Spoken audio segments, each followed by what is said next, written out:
Auto Spray Coating. Good morning mga ka-TikTok. At as you can see, we are using the changing color auto spray coating.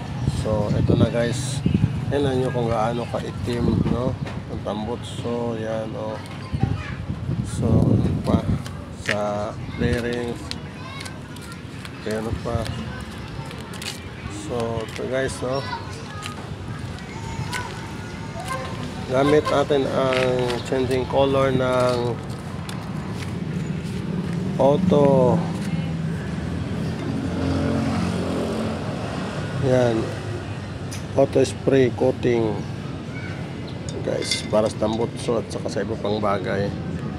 So as you can see guys, no, napakaitim na, mabalik sa normal ng kulay. So tapos lagyan pa natin yan ng ceramic mamaya. So guys, ano pa inantay nyo? Nasa aking yellow basket na ito guys, no? Dito kasi tayo sa baba, diba? Kaya ito, wala na yung mga kalawang guys, natakpa na. Okay, so thank you very big. God bless.